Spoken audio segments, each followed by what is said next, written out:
राधे शिवाजी हो मेरे Shyam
Thank you.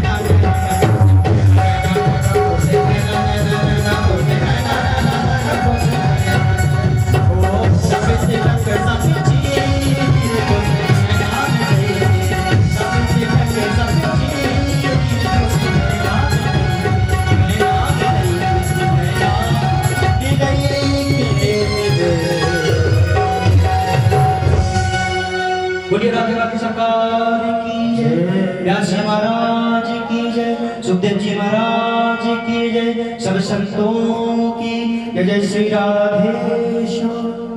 चंद्रमा मन सोजा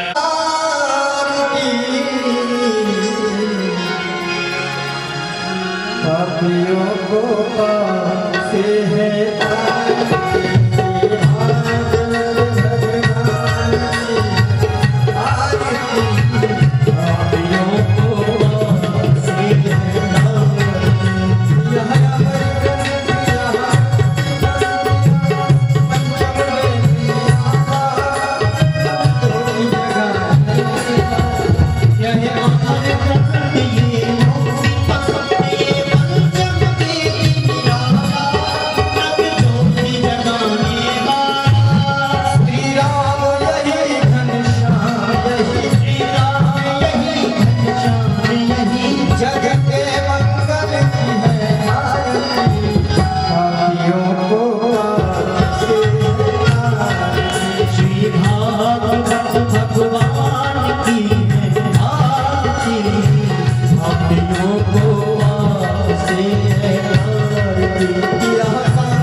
शांतिरोषधयः शान्तिः वनस्पतयः शान्तिर्विश्वे देवाः शान्ति ब्रह्म शान्तिः सर्वगुण शान्तिः शान्तिरेव शान्तिः सामा शान्तिरेधि हस्ते पुष्पाण्यादाय हरिः ओं जगनेन जगन्मयन्तदेव स्थानि धर्माणि पृथवान्यशन्ना तेहनाकं महिमानः सजन्यजत्र पूर्वेशाद्याः शन्तिदेव शेवन्तिकावकुलचम्पकपाटलाब्जे पूर्णागजादिकरवीदरसालपुष्पे बिलवप्रवालतुलसीदलमञ्च पुष्पाञ्जलिभिस्तां पूजयामि जगदीश्वर मे प्रसीद नानासुगन्धपुष्पाणि यथा कालोद्भवानि च पुष्पाञ्जलिर्मया दत्तो गृहाण परमेश्वर मन्त्रपुष्पाञ्जलिं समर्पयामि श्रीपुराणपुरुषोत्तमाय नमः। बोलिए भागवत भगवान की जय। जय जय श्री राधे। नमः पार्वती पतये हर हर महादेव। सभी भक्त अपने अपने स्थान पर बैठ विराजमान हो जाएं और जो भी भक्त इधर उधर जहाँ कहीं भी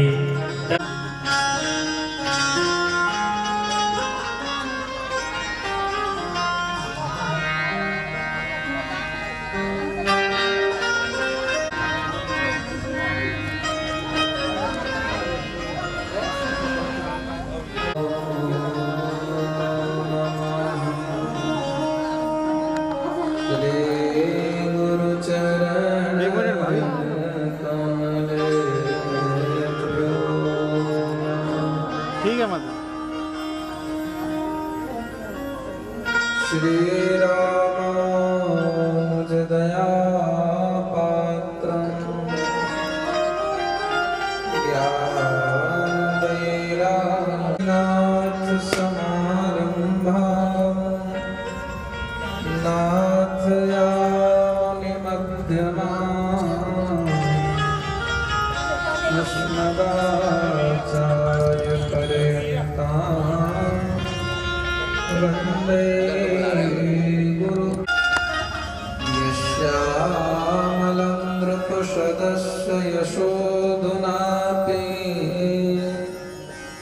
गायन्त्यघनमृषयो दिगिवेन्द्रपट्टं कैशोरशोरवशमा हितयोगचित्तम् हन्तुं त्रितापमलितपरागपुञ्जम् अतुलितवरधामं स्वर्णशैलावदेहं तनुजवं कृशानं ज्ञानामाग्रगण्यं वातजाये पदकमल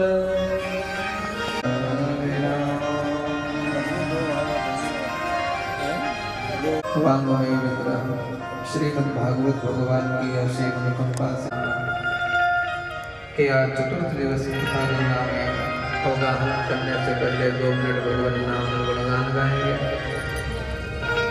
भगवान से प्रार्थना करें जब तक आपकी मंगलमय कथा गंगा प्रवाहित हमारा मन बुद्धि चित्त आपके श्री चरणों में लगे श्रवण कर पाए। श्रीमन्नारायण नारायण नारायण श्रीमन्नारायण नारायण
श्री वेदव्यास भगवान की श्रीमद्भागवत महापुराण की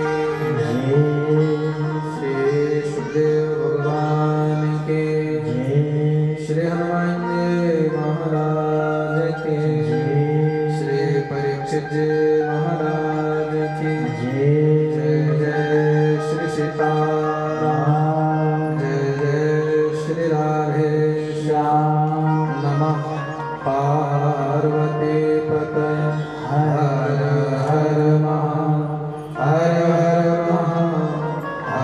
हर महादेव।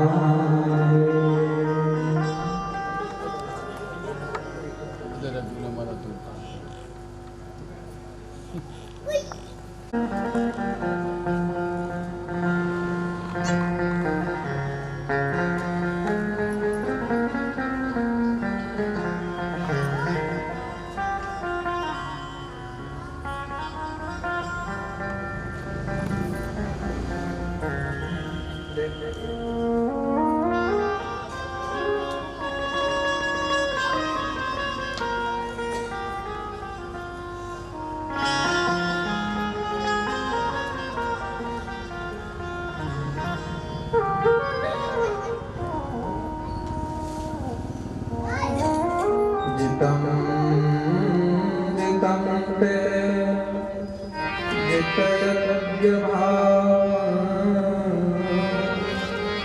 त्रयीं तनुं स्वा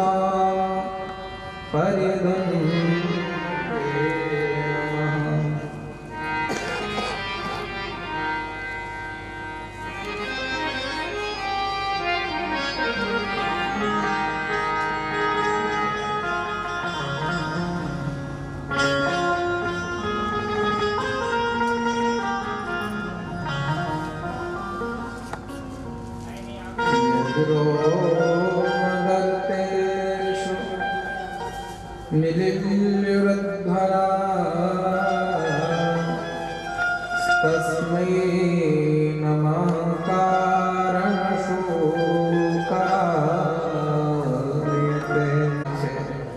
मनु और शत्रुपाल का जन्म हुआ।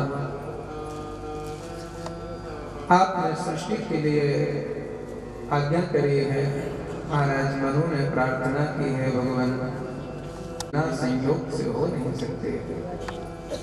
भगवान ब्रह्मा को चिंता हुई और ब्रह्मा जी के नासिका से अणु के रूप में अंगुष्ठ मात्र 12 हाथों को निर्गात अंगुष्ठ परमाने का अंगूठे के परिमाण के बराबर 12 का जन्म हुआ।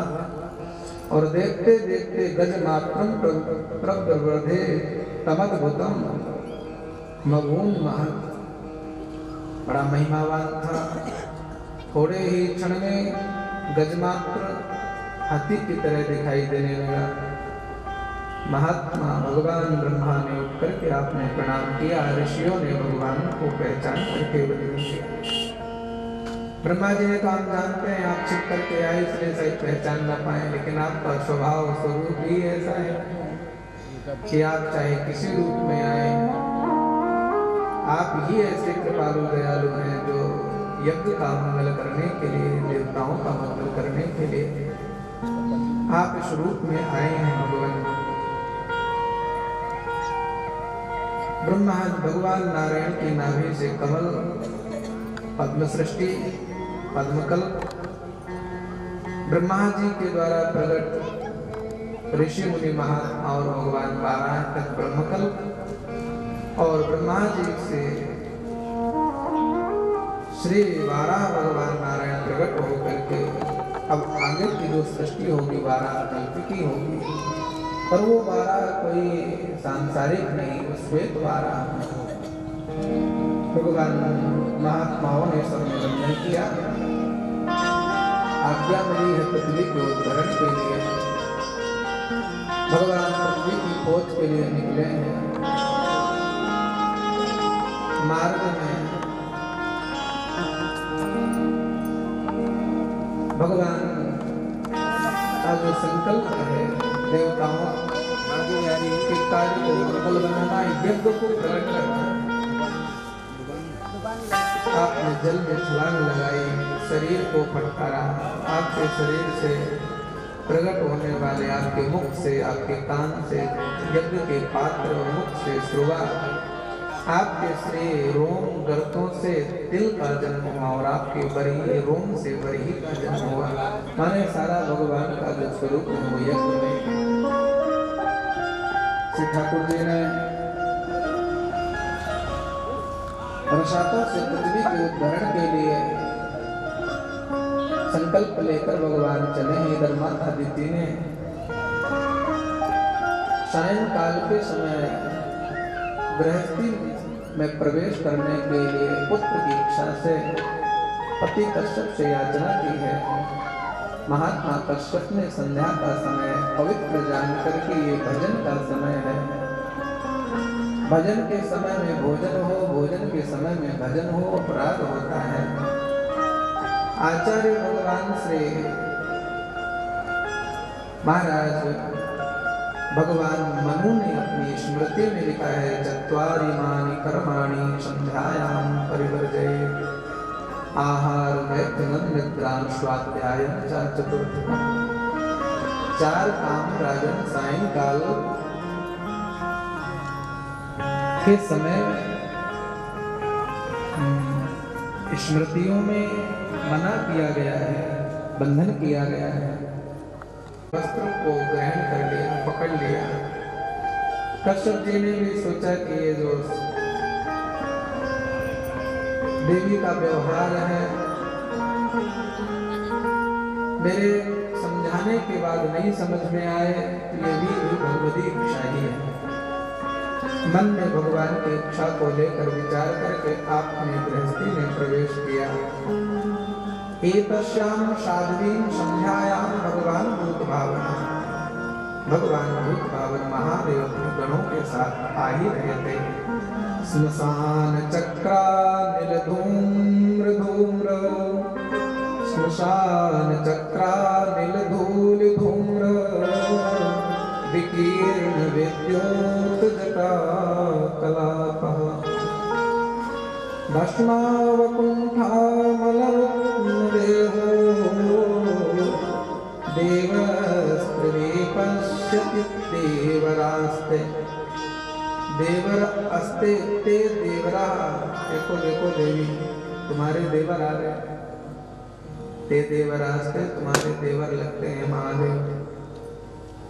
अब महादेव जी की दृष्टि पड़ी, अब तुम्हारे यहाँ तुमने भगवान महादेव का अपराध किया है।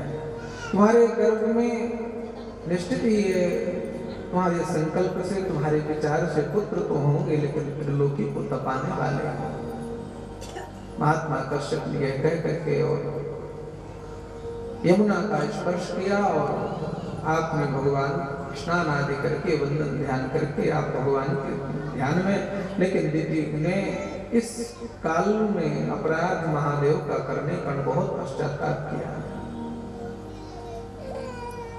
पश्चाताप करने के विचार करते हुए, मन में पश्चाताप करते हुए पति के चरणों में प्रणाम किया।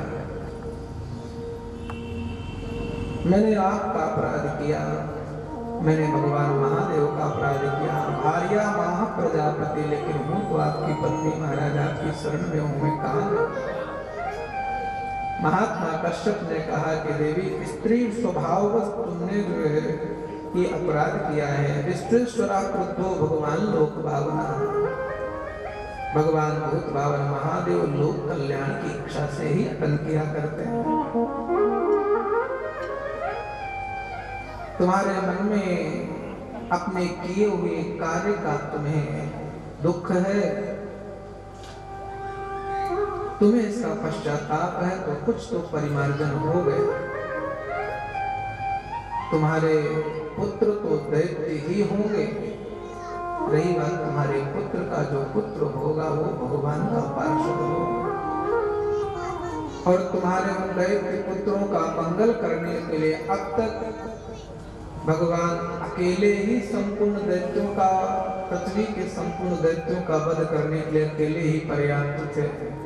लेकिन तुम्हारे 2 बेटे होंगे तो तुम्हारे 2 बेटों का मंगल करने के लिए 2 अवतार भगवान के होंगे। तुम्हारे पुत्र हिरण्याक्ष का मंगल करने के लिए भगवान नारायण वाराह बन करके आएंगे। तुम्हारे पुत्र हिरण्यकशिप का मंगल करने के लिए भगवान नरसिंह आएंगे। देवी के पुत्र आतताई होंगे, ये कष्ट तो सदा उसके मन में बना रहा, लेकिन कभी ये प्रसन्नता होती कि चलो मेरे पुत्र का मंगल करने के लिए साक्षात भगवान नारायण आएंगे, इससे बड़ा मेरा सौभाग्य और क्या हो।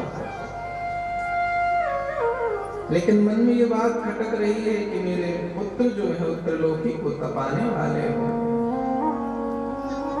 मैं अपने पुत्रों को जन्म ही नहीं दूं तो ज्यादा अच्छा हो।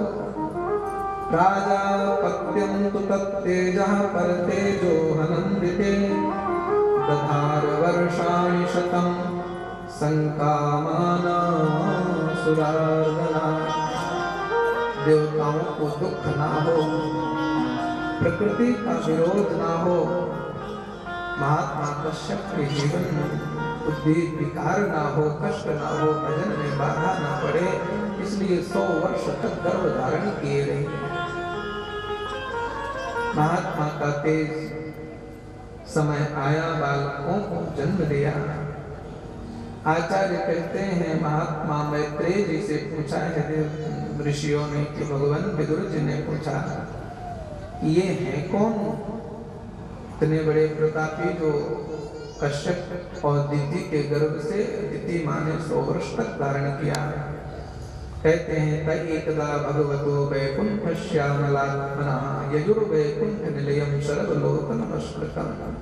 सभी लोग जिस लोक का नमस्कार करते हैं, वंदन करते हैं, उस वैकुंठ लोक में रहने वाले भगवान की पार्षद ही भगवान ने की कृपा से, भगवान की इच्छा से इस रूप में आए हैं, माता दिति के गर्भ से आए हैं। एक बार की बात है, जब सनक सनंदन सनातन सनत कुमार भगवान का दर्शन करने की इच्छा से वैकुंठ धाम की यात्रा में थे और आप प्रमुख द्वार पर बिहारी के विराजमान जय और विजय वेत्रेण चास्खलयता मतदर्पणस्तौ तेजो विहस्य भगवत प्रतिकूलशीलो।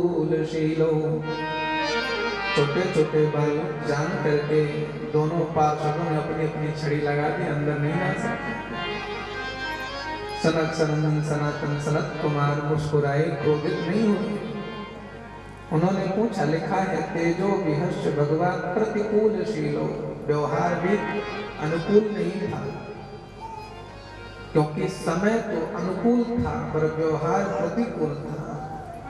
समय क्या था? बोले समय भगवान के मध्याह्न का जान करके कि भगवान का विश्राम होगा, उस समय नहीं गए, जान करके गए कि ठाकुर का दर्शन मिलेगा। पहली बात। दूसरी बात है सनत सनंदन सनत कुमार की गति जो है अव्यागति। अव्यागति का अर्थ है असमता गति या अव्यागति, जिसकी गति कहीं किसी काल में अवरुद्ध न हो उसे कहते हैं अव्यागति। महात्माओं के लिए जब छड़ी लगाई तो पूछ लिया कि यही बताओ, क्या हमने वैकुंठ में दर्शन की इच्छा को लेकर के आए, हमने कोई अपराध किया है जो हमारे लिए छड़ी लगाई जा रही है? यदि इस समय ब्रह्मा और विष्णु जी, यदि ब्रह्मा और शिव, इंद्र आदि, कुबेर आदि कोई देवता आते तो क्या यही व्यवहार उनके साथ भी होता? बालक जानकर तान वीक्ष बात रसनाश चतुरः कुमारा। हम लोगों को बालक जान करके और आप लोगों ने छड़ी लगाई, पर कोई बालक है, कोई युवान है, कोई वृद्ध है, कोई योग्य है, कोई अयोग्य है, कोई ज्ञानी है, कोई अज्ञानी है, ये सब बात वैकुंठ में नहीं चलती है।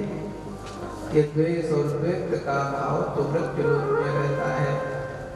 आप कृपा करके मृत्यु लोक में जाएं और आपको कई जन्म तक, 3 जन्म तक आपको राक्षसी योनि में जाना पड़ेगा। ये आपने कहा ही था, तब तक भगवान नारायण अपना धाम छोड़ करके भगवान भागे भागे द्वार पर आए। द्वार पर सनत कुमारों को देखकर भगवान ने अपने किरीट मुकुट सहित ठाकुर ने ब्राह्मणों को प्रणाम किया है। प्रणाम करने के बाद भगवान को जब देखा है, भगवान के श्री प्रेमी सनक सनंदन सनातन सनत कुमार जी ने, चारों कुमारों ने भगवान को वंदन किया है। प्रभु, हमने बहुत बड़ा अपराध कर दिया, आपके पार्षदों को हमने दंडित करके, इन्हें श्राप दे करके राक्षस होने का हमने श्राप दे दिया, हमने बड़ा अपराध किया।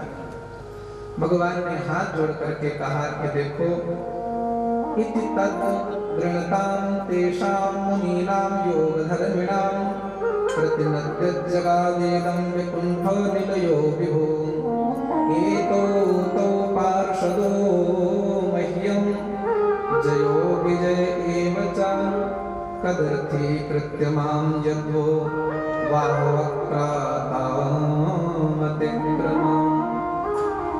हे ब्राह्मणों, ये अपराध पहली बार का नहीं है।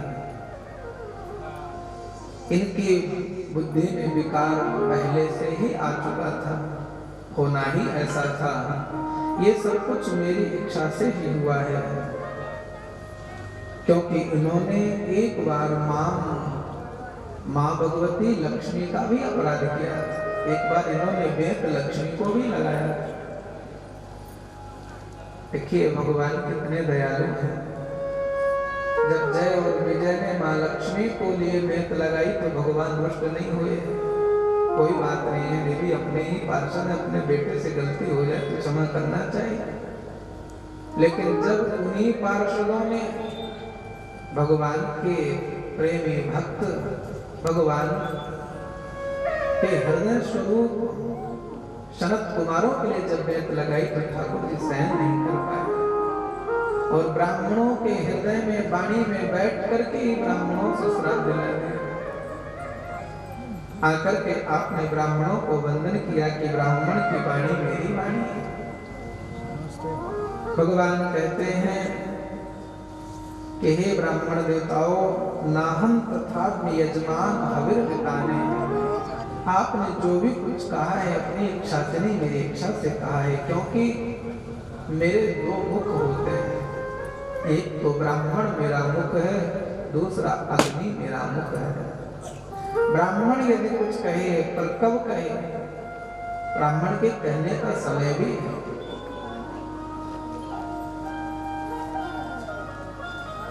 भोजनान्ते शिव पूजान्ते संध्या काले तथैव च।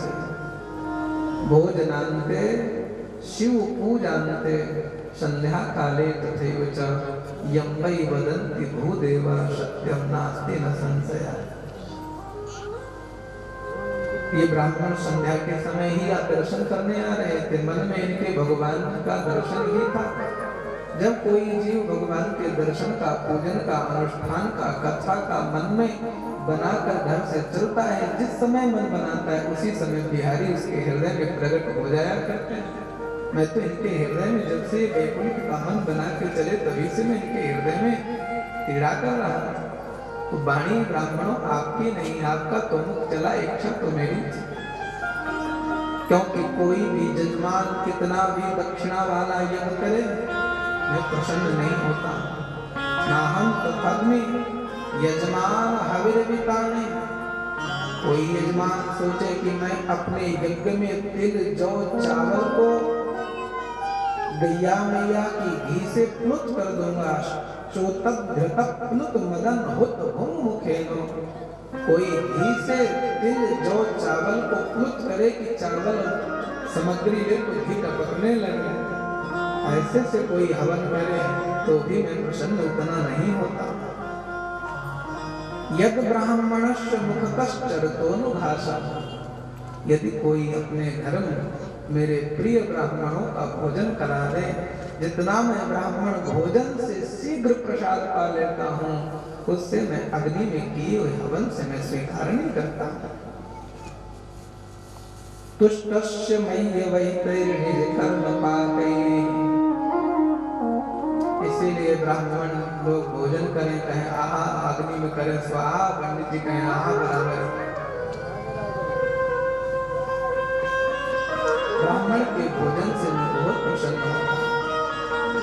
भगवान ने धृतराष्ट्र कोल विषवेद विरहण यदर्हणामा सत्य पुनात सहचंद्रल्लाम लोका। ये ब्राह्मणों के चरण, ये ब्राह्मणों के आने से मेरा वैकुंठ भी उत्पन्न हो जाता है, पवित्र हो जाता है। इस प्रकार से भगवान ने बड़ी महिमा गाई है ब्राह्मणों की। समय व्यतीत हुआ और इन दोनों का जन्म हुआ। जन्म लेते ही दिविस प्रसौधे में किरीट कोट भी, इनका किरीट और मुकुट आसमान से छूने लगा। पृथ्वी कंपायमान हो गई। भगवान बराह वरुण लोक हो गए हैं। वरुण भगवान से आपकी वार्तालाप हुई है। इधर हिरण्याक्ष भी ब्रह्मा का बल पा करके वरदान अवस्वरूप पृथ्वी को अपनी धरोहर समझ करके रसातल में छिपा रखा है। रसातल में छिपाने के बाद एक दिन विचार किया कि अब मैं अपने द्रोही विष्णु को वध करने के लिए, दिग्विजय करने के लिए निकला। इससे पता लगाऊं कहां होगा मेरा शत्रु। स्वाभाविक ही शत्रुता मान बैठा भगवान। तो पहुंच गया वरुण भगवान के लोक में। वरुण भगवान को डर भी गए, अब इसका तुम मृत्यु तो मेरे हाथ में नहीं है, इससे युद्ध कर पाना मुश्किल है। महाराज वरुण को पूछा है कि हमारे बराबरी का कोई योद्धा आपकी दृष्टि में हो। वरुण जी ने बताया हम न युद्ध कर सकते हैं, न ही योद्धा हमारी दृष्टि में कोई है। आपको योद्धा नारद जी बता सकते हैं। रास्ते में संत श्री नारद जी का भी मिलन होगा। नारद जी ने सारी कथा सुनाई कि तुम्हारे डर की वजह से वो नारायण ही बाराह बन गया है और पृथ्वी को अपना भाग अंश समझ करके उद्धार करने के लिए अभी अभी रसातल गया है। और देखो ऐसा करना, उसका वध मत करना, तुम्हारी डर की वजह से तो बाराह बना है। यदि तुम उसे वध कर दोगे तो फिर तो खेल ही खत्म हो जाएगा। वैसे तुम्हारी बराबरी का कोई योद्धा है नहीं, पर यदि तुम्हारा मिलन उनसे हो गया तो ये भी बात सत्य है कि तुम्हारी खुजली भी दोबारा कभी जीवन में उठेगी भी नहीं। युद्ध ये नारद जी का टेढ़ा मेढ़ा प्रवचन सुन करके समझ नहीं पाया और भगवान की खोज के लिए निकल पड़ा। मार्ग में भगवान का मिलन होता है। कटु शब्द का ठीक कहते थे कि हमारे डर की वजह से बाराह बन गया। और बाराह बनने की तुम्हें जरूरत क्या थी? वैसे ही हमारे शरण में आ जाते, हमसे हाथ जोड़ लेते, हम तुम्हें क्षमा कर देते। भगवान भी कहते हैं सत्यम वयम वनगोचर, ठीक कहते हो। तुम्हारे डर की वजह से ही तो वनगोचर बने हैं। लेकिन देखो बने तो हम वनगोचर हैं, लेकिन तुम जैसे ग्राम सिंहों को ही हम खोजते फिर रहे हैं। हम बने तो वनगोचर हैं, लेकिन हम तुम जैसे ग्राम सिंहों को युद्ध के लिए ही खोज रहे हैं। समझ नहीं पाया। थोड़ी जब गहराई में दिमाग में जोर दिया तो विचार किया ग्राम सिंह तो कुत्ते को कहते हैं, माने ये हमें कुत्ता कह रहे हैं। की गाली भी बड़ी मीठी। सुनते ही क्रोध के मारे तिलमिला उठा और बिना ही भगवान को सावधान की गदा का प्रहार भगवान के ऊपर कर देता। युद्ध हुआ हाथ से भगवान की। एक बार तो गदा भी भगवान के हाथ से छूट गई। शाहता तेन गदया बेहता भगवत करान। भगवान के हाथ से गदा छूटते ही भगवान निहत्ते हुए। भगवान ने सोचा गदा उठाऊं तब तक कहीं प्रहार नहीं कर दूं। कहता है उठाओ उठाओ गदा, हम कोई देवता नहीं है जो छुप करके वार करें। भगवान ने कहा एक बार गदा छूट गई तो हम भी गदा उठा करके युद्ध नहीं करते, अब बिना गदा के ही युद्ध हो। खेल ही खेल में भगवान कहते हैं तम मुष्टिभिर विनिघ्नन्तं वज्रशारैर्दोक्षजः। भगवान के वज्र के सदृश मुष्टि के प्रहार से आहत हुआ हिरण्याक्ष। अब तो समय देखने लगा कि कैसे भी छुटकारा हो जाए या जीवन से छुटकारा हो जाए। तभी बिहारी जी ने एक दिव्य लीला की। उसका जो शीश था वो आसमान में टकरा रहा था। बिहारी जी इतने बड़े तो ऐसे कैसे उसका वध कान में मारने से होना। सोचा कि इसका वध किया कैसे जाए, वहां तक तो पहुंच भी नहीं पाऊंगा। भगवान ने छलांग लगाई, छलांग लगा करके उसके कान पे करेण कर्ण मूले घन, कान के मूल में भगवान ने एक थप्पड़ मारते उसकी आंखें बाहर निकल गई। अरे रमत गात्र उदस्त लोचना, पहले तो चक्कर काटा, एक थप्पड़ में चक्कर आ गया। चक्कर खा करके संभलने का प्रयास किया लेकिन संभल नहीं पाया, अब गिरा तो प्राणांत हो गए। देवता आकर के भगवान की स्तुति करते हैं। भगवान के ब्रह्मा जी के द्वारा रची सृष्टि का विस्तार भगवान वराह ने श्री धाम वृंदावन भगवान के तीर्थ में प्रकट होकर के भगवान ने पृथ्वी के सारतत्व को भगवान ने स्थापित किया। और भगवान श्री ब्रह्मा जी के मन मानस से प्रकट महर्षि कर्दम के दिव्य मंगलमय कथा का वर्णन किया है। इधर महाराज मनु ने पृथ्वी का शासन किया और श्री कर्दम जी महाराज बड़े तपस्वी महात्मा, जिन्होंने अपने संपूर्ण इंद्रियां परमात्मा से लगा करके यजन भजन कर रहे। आपने 10,000 वर्ष तक किया, भगवान नारायण प्रसन्न हुए हैं। महर्षि कर्दम की कुटिया में भगवान आए हैं। प्रजा सृजेत भगवान कर्दमो ब्राह्मणोदिता, सरस्वत्यां तपस्ते ते सहस्राणां समादश। 10,000 वर्ष तक किया। 10,000 वर्ष बाद भगवान पुष्कराक्षत्र युगे तावत प्रसन्न ददर्श, प्रसन्न होकर के भगवान ने दर्शन दिया। दर्शन देने के बाद महात्मा ने भगवान का पूजन किया। पूजन करने के बाद भगवान ने कहा वरदान मांगो, हम तुम्हारे ऊपर बहुत प्रसन्न हैं। बोले प्रभु यदि आप प्रसन्न हैं तो वरदान मांगने की जरूरत क्या है, जो इच्छा हो आप दे दीजिए। भगवान ने कहा समान शीलांग्रहमेद देनो, हम आपको एक ऐसी समाजशील आपके गुण रूप और आपके भजन में सहयोगिनी आपको स्त्री के रूप एक मनो दैया मैया ही प्रदान कर रहे हैं। कामधेनु जो ग्रहधेनु है, आपकी जो इच्छा होगी वो तब पूर्ण होगा। उस पत्नी को पाकर के आप अपने संपूर्ण पारलौकिक परब्रह्म परमात्मा की शक्ति का अर्जन करेंगे। भगवान ने विवाह के लिए कहा। महर्षि कर्दम ने कहा आपकी आज्ञा मुझे सिरोधार्य है भगवान, मैं विवाह कर लूंगा, आपकी आज्ञा से। रही बात मेरी एक प्रार्थना है, यदि आप मेरे घर पुत्र बन करके आए तो मैं विवाह करूंगा, अवश्य आऊंगा। मैं भी चाहता हूं आप जैसे ऋषि मेरे पिता बने, आप जैसे महात्मा को मैं आप जो कहेंगे वो बनाने को तैयार है। माता पिता आप सब हमारे ऋषि ही हमारे सब कुछ हैं। महात्मा ने कहा प्रभु ये प्रार्थना और मेरी है, जिस दिन आपका मेरे घर आगमन होगा पुत्र रूप में, उसी दिन मैं घर छोड़ करके वन को चला जाऊंगा। भगवान ने विचार किया, कह तो दिया एवमस्तु, विचार किया कि मैं आऊं पिता का प्रेम पाने के लिए, पिता की गोद में खेलने के लिए। आते ही बाबा घर से चल गए तो फायदा क्या है मेरा पुत्र बन के आने। भगवान ने कहा ठीक है, आपने भगवान को तो सब कुछ आता है, पहले आना है कि बाद में आना है, कब आना है, 10 के बाद आना है कि 20 के बाद आना है। भगवान सब में मस्त करते चले गए। इसके बाद भगवान ने कहा महात्मन तो अब तुम्हारा जो विवाह होगा महाराज मनु के बीच वाली बिटिया देवहूति से होगा। आज से लिखा है भागवत जी में, सच्चे विप्रराजर्ष महेशन शत्रुपया आयाशति विचक्षुस्वाम परशो धर्म कोविदा।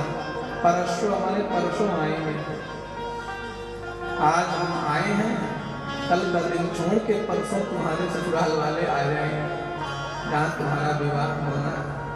कौन कौन आएंगे बता भी दिया कि 3 आएंगे, बहुत ज्यादा बारात की व्यवस्था नहीं होगी, तुम्हें भी बहुत झंझट नहीं करना पड़ेगा।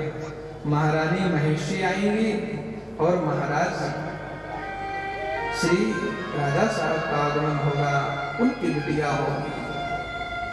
महर्षि कर्दम जी ने भी बड़ा दिव्य स्वागत सत्कार के लिए अपने फूल पत्तों से, अपने माल और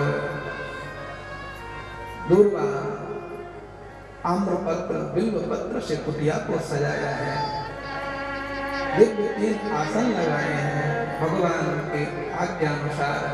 इधर ठाकुर ने ये सारी जानकारी देकर के और महाराज मनु के पास भगवान पहुंचे। मनु जी से भगवान ने कहा है कि हमने आपकी बिटिया के लिए सुंदर वर देख लिया है।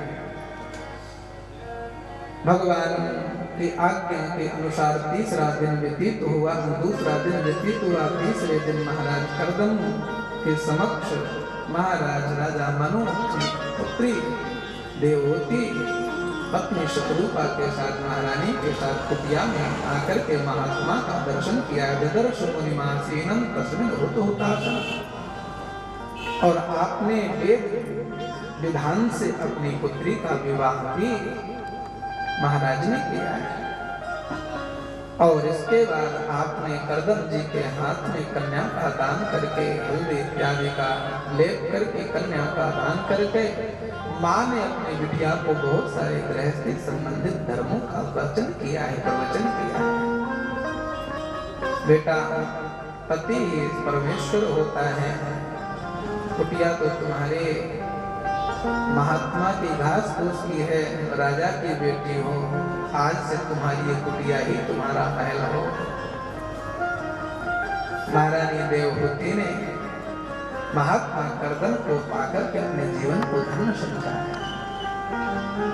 पिता और माता जी जब वहां से विदा हुई, जब तक रथ दिखाई दिया, जब तक रथ की ध्वजा दिखाई दी, तब तक महारानी देवहूति वहां खड़े होकर के पिता माता का आदर करती हुई, रथ का दर्शन, ध्वजा का दर्शन करती हुई वहां खड़ी रही।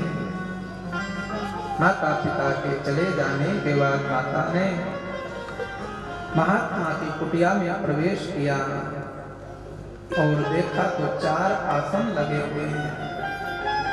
एक जगह महात्मा का दंड कमंडल है, तो एक जगह पक्षियों का घोंसला है, तो एक जगह आने वाले अतिथि के लिए आसन है, तो एक जगह अन्य भूमि में चलने वाले जीव जंतुओं का भी स्थान है। कुटिया के पीछे झरोखे से देखा तो एक बिंदु सरोवर है, जहां गाय और सिंह एक साथ एक घाट में पानी पी रहे थे।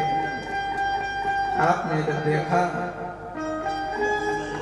यही संध्या की निश्चित ही जहां वैर छोड़ करके जीवों की ये दशा है, ये केवल हमारे स्वामी, हमारे प्राणनाथ की ही तपस्या का बल है।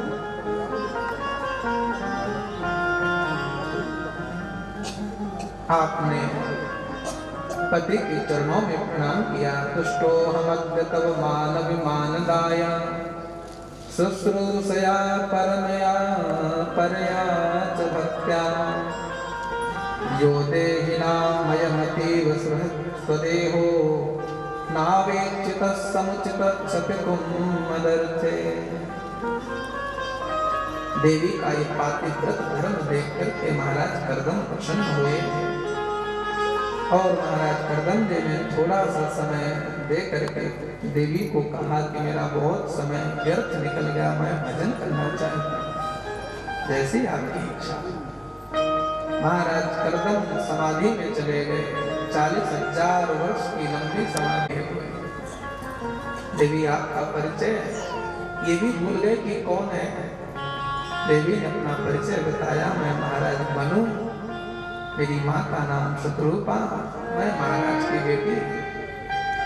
आज से कुछ वर्ष पहले मेरे पिता ने आकर के आप मेरे हाथ में हरिद्रा आदि का लेप करके आपके हाथ में सौंपा था। आप मेरे प्राणनाथ स्वामी हैं। आपकी तपस्या से प्रसन्न होकर भगवान नारायण आए। राधम तद मोह योगो माया त्वयि विभो तद वही मरतु। भगवान से आपने वचन लिया कि आपके घर संतान होगी तो आप तपस्या के लिए चले गए। सारी कथा सुनाई। महात्मा ने कहा देवी इस बिंदु सरोवर में स्नान करो। स्नान किया है। शांतः सरिसुरेश मास्था शतानि दश कन्या। जैसे आपने उस सरोवर में डुबकी लगाई है 100 कन्याएं प्रकट हो गई। किसी ने केस संवारना प्रारंभ किया तो किसी ने उपटन लगाना प्रारंभ किया। देवी जब उस सरोवर से निकल करके आती हैं तो जैसे पिता के घर से आई थी उससे भी ज्यादा सुंदर सज संवर करके बाहर निकल कर आई हैं। देखा तो बाहर एक महात्मा बैठे हैं जिनकी उम्र 18 वर्ष की है। पूछा महात्मा ने को प्रणाम किया। महात्मा कर्दन जी ने तपोबल से अपने योग बल से अपने ही शरीर को आपने छोटी आयु का बनाया। अपने तपोबल तपस्या के बल से देवहूति को जीवन प्राप्त हुआ। एक विमान प्रकट हुआ जिसका नाम कामद विमान है। इस कामद विमान में आप दोनों ने यात्रा की है। ऐसा दिव्य विमान जिसमें बने पक्षी के चित्र विचित्र कारीगरी को देख करके बाहर के पक्षी सोचते हम सही हैं कि इसमें विमान में बने ये सही है। तो उन पक्षियों से वार्तालाप करने के लिए बाहर वाले पक्षी उनसे कुछ बोलते थे। बड़ा दिव्य विमान जिसने हजारों वर्ष व्यतीत किया लेकिन वो समय का पता नहीं चला। इस बीच में महात्मा की यहाँ 9 कन्याओं का जन्म होता है। बड़ी बिटिया का नाम है कला, उससे छोटी का नाम है अनुसुईया, उससे तीसरे नंबर की कन्या का नाम श्रद्धा, चौथी कन्या का नाम हविर्भू, 5वीं कन्या का नाम गति है, 6ठी कन्या का नाम क्रिया, 7वीं कन्या का नाम ऊर्जा, 8वीं कन्या का नाम जिद्दी है, 9वीं कन्या का नाम महाराज की ख्याति है। 9 कन्याओं का जन्म हुआ। 9 कन्याओं के जन्म के बाद महात्मा को लगा कि मेरा जीवन तो गृहस्थी में ही फंस के रह गया। भगवान ने भी विचार किया था कि मुझे तो जाना ही है, लेकिन पहले चला गया तो अतिक्रमण हो जाएगा। वेदों में जो लिखा है उसी मुझे चलना पड़ेगा।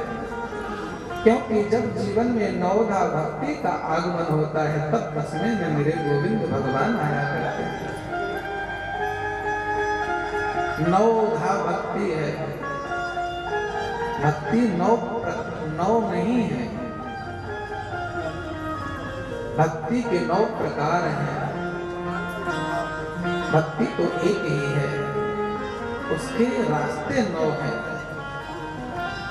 भगवान ने 9 कन्याओं को आपने जन्म दिया।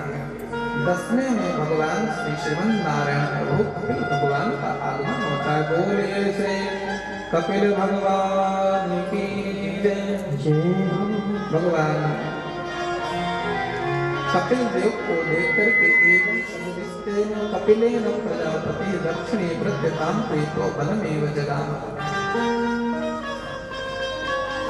आपने भगवान को प्रणाम किया, दक्षिणा प्रदक्षिणा की और वन के लिए आप जैसे ही महात्मा कर्दम जी वन को निकले वैसे ही महारानी देवहूति को पता चला मैंने इतना लंबा समय घर गृहस्थी और विषयों में गंवा दिया। इतना सामर्थ्यवान पति पाकर के मैंने परमात्मा का भजन नहीं किया। जब देखा कि माता जी को दुख हो रहा है तो महाराज श्री भगवान कपिल ने अपनी माँ का मंगल करने के लिए पितरि प्रस्थिते रण्यम मातु केचिकीर्षया, माँ का मंगल करने के लिए भगवान ने तस्मिन बिंदु सरेवासी भगवान कपिला के माँ को ले जाकर के बिंदु सरोवर में भगवान विराजमान हो गए।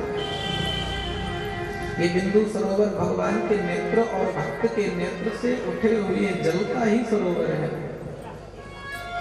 आज भगवान ने माँ का मंगल करने के लिए दिव्य मंगलमयी कथाएं भगवान गाने लगे। भगवान ने कहा माँ दुख से दुख की निवृत्ति नहीं होगी, आंसू बहाने से दुख की निवृत्ति नहीं होगी। अब आपको सत्संग करना चाहिए, संग करना चाहिए। बेटा पूरा जीवन संग करते करते निकल गए। बोले माँ आपने अब तक संग किया है, अब आप सत्य का संग करें। सत्संग किसे कहते हैं? बोले सज्जना नाम संगः यासा सत्संगः, संतानां संगः यासा सत्संगः, या सद्ग्रंथानां संगः सत्संगः।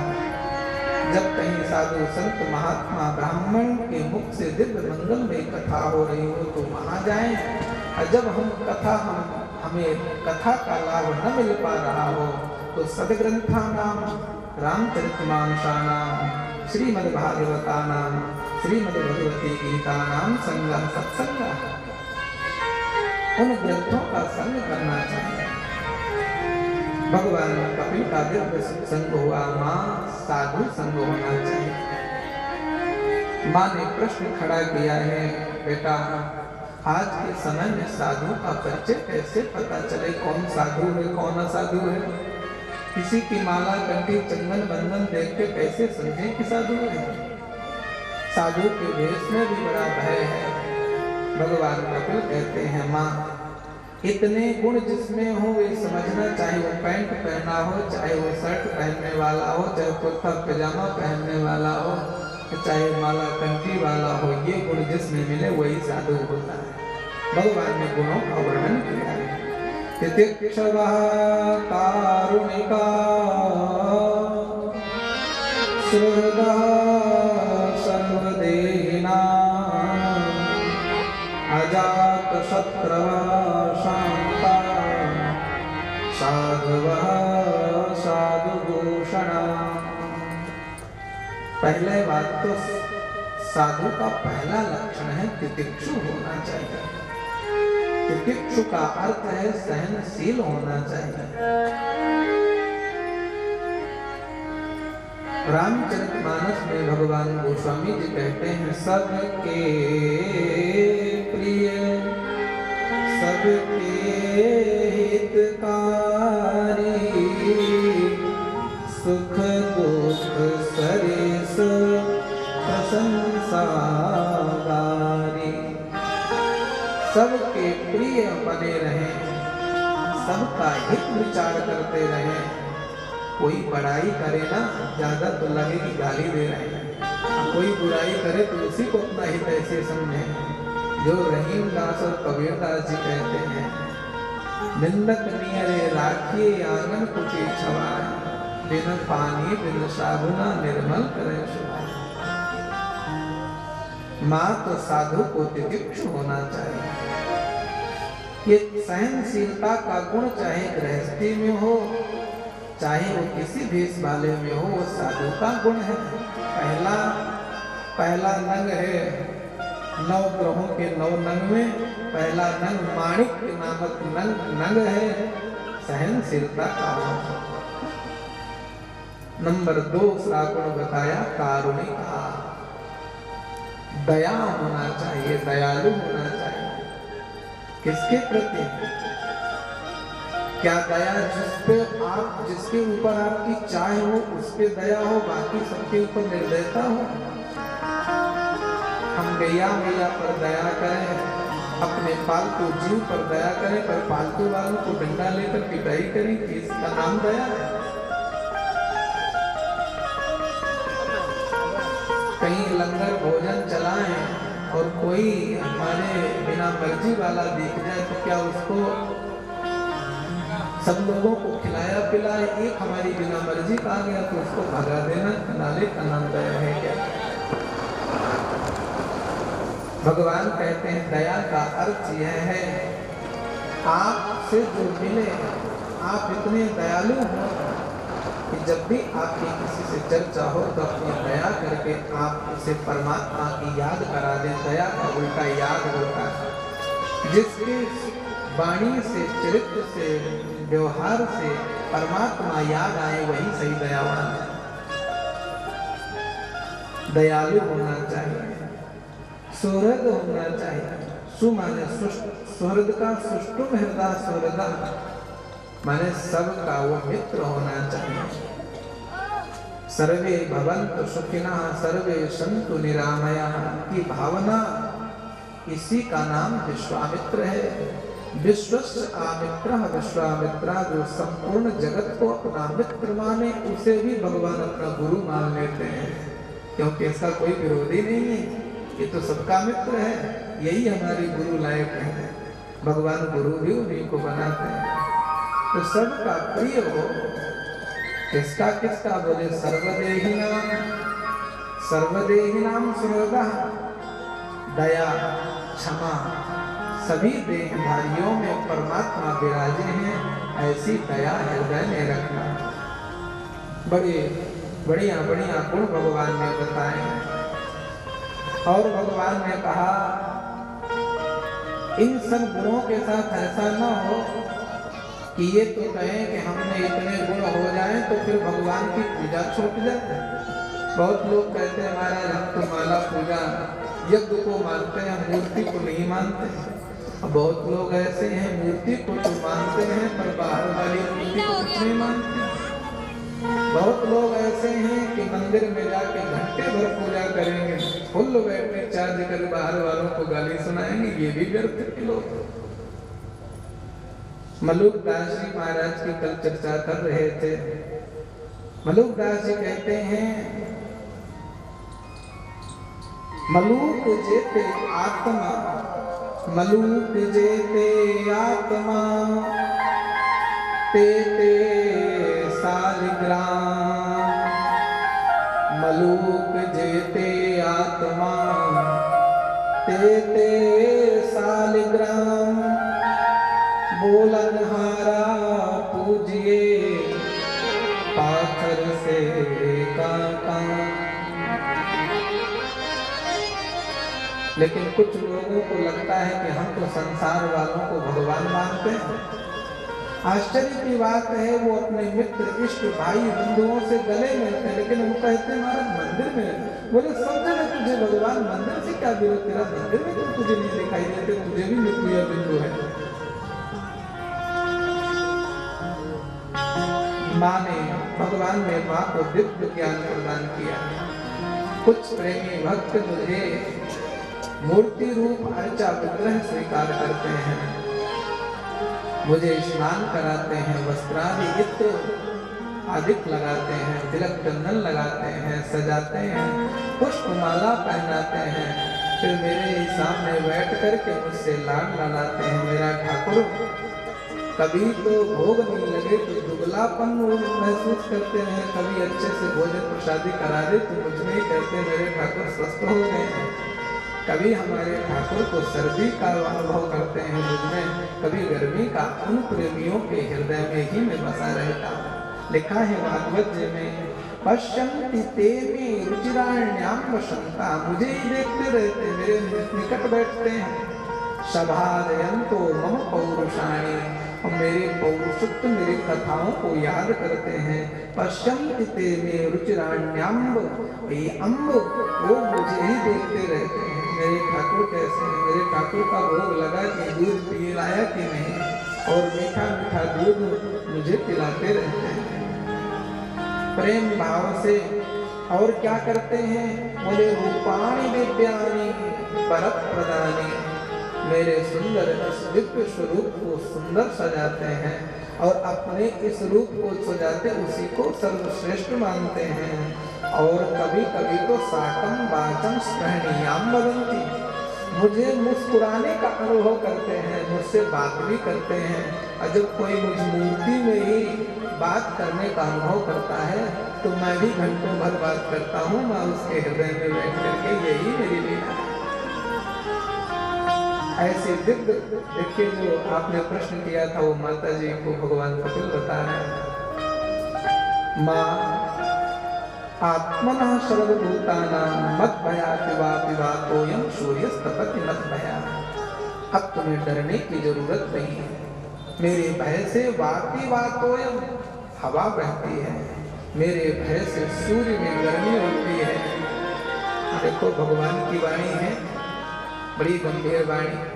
और मानस जी में, गोस्वामी जी में क्या लिखा है, जगत प्रकाश प्रकाशक राम, जो जगत को प्रकाशित करते हैं। इनमें प्रकाश कहाँ से आया? बोले प्रकाशक राम, राम जी का प्रकाश आया। राम जी ने कृपा की तो आपको प्रकाश मिला। राम जी अपना प्रकाश खींच लें तो आज ही अंधेरा हो जाए। जगत प्रकाश प्रकाशक राम, मायाधीश ज्ञान गुण। वही भगवान कहते हैं सूर्यस्तपति मत भया, वर्षतीन्द्रो दहत्याग्नि मृत्युश्चरति मत भया। मृत्यु भी मेरे भय से चलता है। भगवान ने महदारी तत्वों का वर्णन किया है। भगवान ने कहा माता जी मेरे से धीरे धीरे प्रेम करके कुछ गुणों की कमाई करनी चाहिए। अहिंसा, जीव की हिंसा का भाव ना हो, अहिंसावान बनना चाहिए। हिंसा क्या किसी जीव के मारने मात्र से हिंसा नहीं होती है? किसी को क्रोध की दृष्टि से देखना, किसी को नीचे गिराने की इच्छा से वाणी का प्रहार करना भी हिंसा ही है। अहिंसा सत्यमस्तेयम, सत्य का पालन करना, अस्तेयम चोरी का न करना, यावदर्थ परिग्रह, जितने में काम चले उतने का ही परिग्रह करें। ऐसा नहीं है कि कथा का समय आए और बढ़िया मिल जाए यजमान तो फिर कथा की बड़ी फर्स्ट क्लास वाली बुकिंग हो जाए। बुकिंग कर ले कहीं बताना नहीं किसी से, बोलेंगे भाई बोलना तो पड़ेगा। इसलिए भगवान की कृपा से जो प्रसादी प्राप्त हो उसी में अपने को आनंद में जीवन को बिताना। ब्रह्मचर्य, परब्रह्म परमात्मा भगवान नारायण के बताए हुए मार्ग पर चलना ही ब्रह्मचर्य है। इंद्रियों का संयम कर लेने मात्र से ब्रह्मचारी होने वाले नहीं। भगवान कहते हैं शौचम स्वाध्याय पुरुषार्चन, सत्य शौच का पालन करना चाहिए। फिर माता जी शुद्ध पवित्र भूमि में बैठ करके मेरा ध्यान करना चाहिए। मुझे परमात्मा का ध्यान करने के लिए आसन कितना ऊंचा होना चाहिए? भगवान गीता जी में कहते नाति क्षतम नाति नीचम चैलाजिन किशोत्तरम, न आसन अधिक नीचा होना चाहिए, न मेरे भजन नृत्य वाले पूजन भजन में न आसन बहुत ऊंचा होना चाहिए। आसन कपड़े का भी नहीं होना चाहिए। आसन तो पवित्र ऊन का हो अथवा तो डाब का हो, कांच का हो, पर वो महात्माओं के लिए हमारे लिए कंबल का आसन उपयुक्त किया गया है। आसन ऊंचा कितना हो तो भूमि से 4 इंच या 6 इंच ही आसन होना चाहिए। फिर भगवान कहते हैं स्वस्तिक, गौमुख और पद्म आसन की बात कही है। स्वस्तिक आसन हो, पद्म आसन हो, सुख आसन हो, ये 3 आसनों में बैठ करके किसी में से भगवान का यजन करना चाहिए। प्राणायामो महाबलः, प्राणायाम के द्वारा मुझ परमात्मा को हृदय में बिठाने का यत्न करना चाहिए। और जब प्राणायाम अच्छा सज जाए तो फिर मुझ परमात्मा के रूप माधुरी का ध्यान भी करना चाहिए। भगवान ने ध्यान करने के लिए बताया कि ध्यान का शुभारंभ कहाँ से होना चाहिए, भगवान का ध्यान कहाँ से शुरू करें? तो भगवान कहते हैं संचिंतयेत् भगवतः चरणारविंदम, चिंतन में चरणारविंद का दर्शन होना चाहिए। चरणारविंदों में भी भगवान की नख चंद्रिका का, भगवान के दक्षिण पाद पद्म का और पाद पद्म में भी अंगूठे का ध्यान करना चाहिए। क्योंकि भगवान के चरण में क्या है? बोले वज्र है, अंकुश है, ध्वजा है और सरोरु माने कमल है।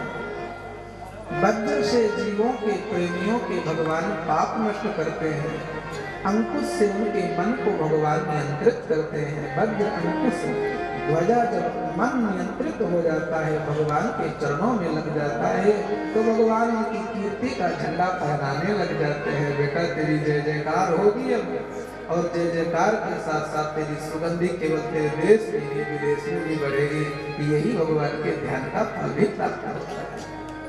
भगवान के चरण का ध्यान करने पर संपूर्ण तीर्थों के स्नान ध्यान जप प्रसादी का फल प्राप्त हो जाता है। भगवान ने माँ को भक्ति मार्ग का वर्णन किया और माता से भगवान ने देह गेह में फंसे जीव का भी वर्णन किया है। भगवान पूज्यपाद गोस्वामी जी महाराज कहते हैं, नट मरकट इव सबहि नचावत, राम खगेश वेद अस गावत। ऐसा सतयुग में सुनाई देता था, दिखाई देता था। समय बदला, त्रेता का युग आया, शब्द बदल गए। उमादार जोशित की नाई, सबहि नचावत राम गोसाई। पहले कैसे था सतयुग में, ध्यान से सुनिए। नट मरकट इव सबहि नचावत, जैसे कोई नट बंदर को नचाता है। बंदर को पकड़ने की विधि भी बड़ी बढ़िया लोगों को होती है। मिट्टी का कोई पात्र लेते हैं जिसका मोहरा बहुत छोटा हो, सुराही जैसे, चने डाल देते हैं। बंदर चना का खाने के लिए बड़ा विवेक ही खो देता है चने के पीछे। उस पात्र में हाथ, चना निकालने के लिए हाथ ऐसे करके डालता है, हाथ तो चला गया लेकिन चना पकड़ लिया, एक मुट्ठी भरा। जब खींचा तो चला तो गया पर खींचने में आया नहीं। बंदर को लगा कुछ नहीं, मटकी ने मुझे पकड़ लिया। पकड़ा किसी ने नहीं, पकड़ा बंदर ने चने को है। और बंदर को भय हो गया कि मटकी ने पकड़ लिया। खूब छटपटाया लेकिन बंदर से छूट नहीं पाया। अंत तो उस भाई ने, नट ने आकर के पकड़ लिया। ये भगवान मरकट की तरह है। अब वो जैसा कहता है, चल बहुरिया की चाल, चल ससुराल की चाल, सब चलना पड़ता है।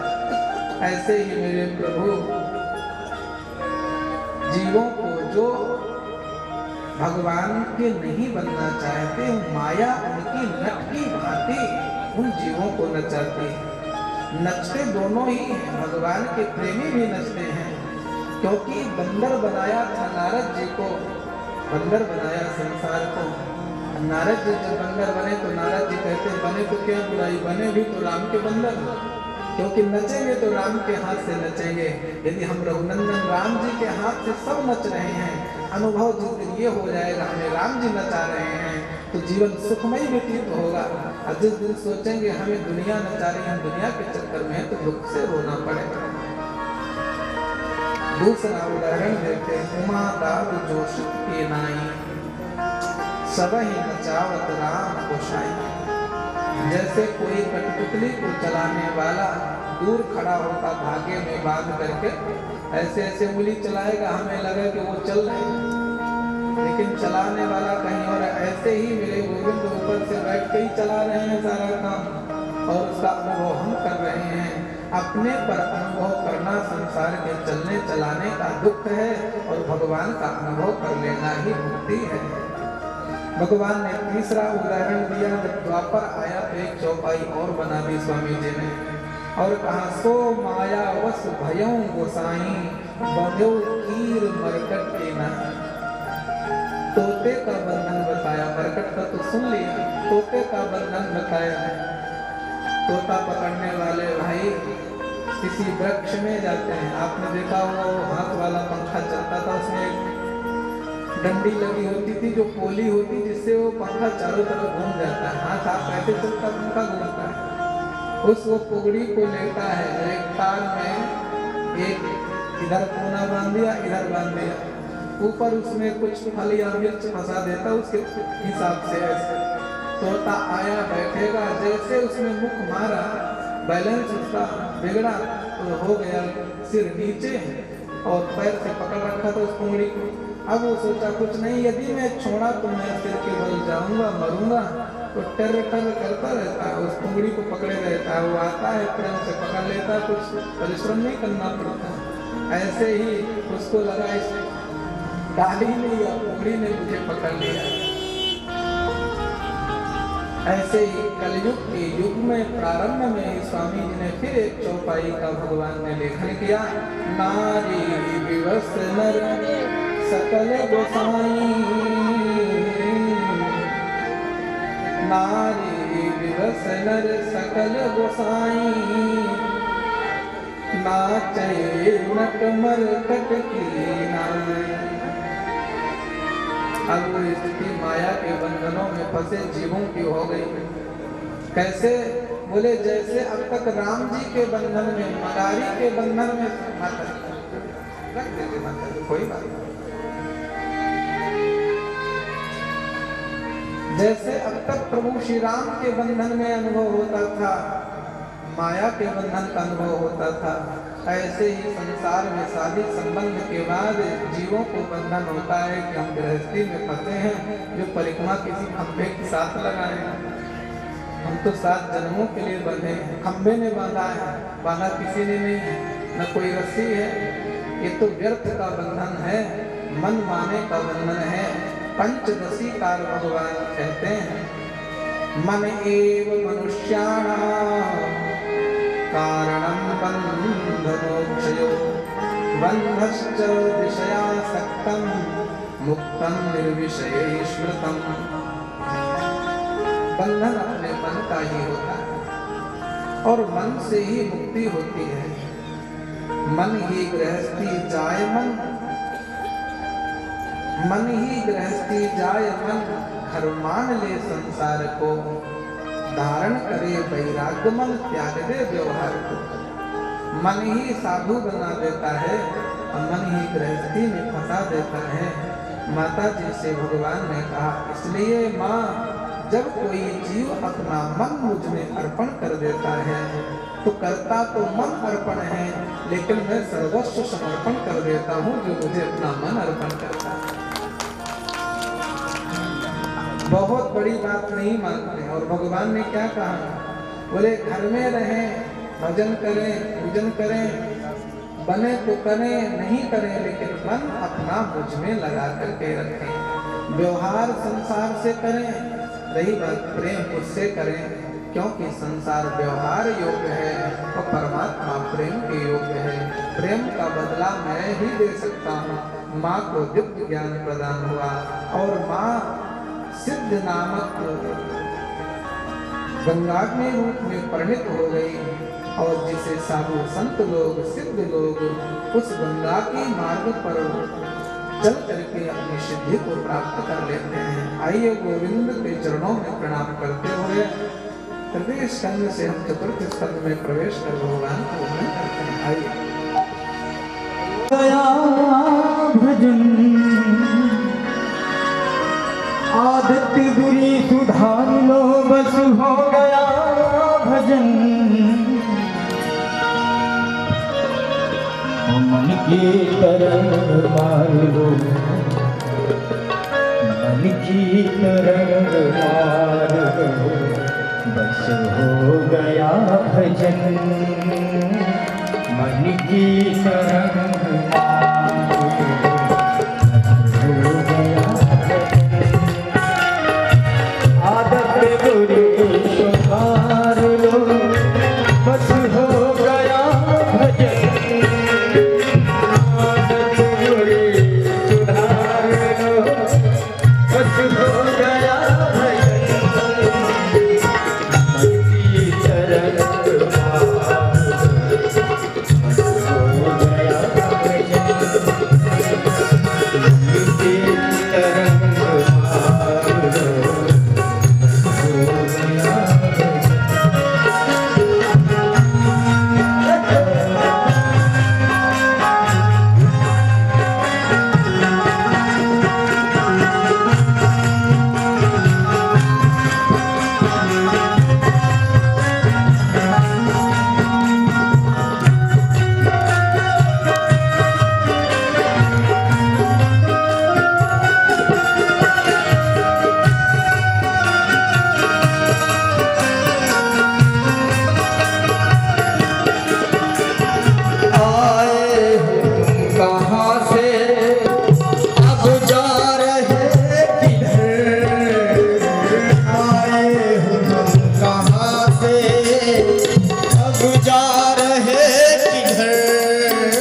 जा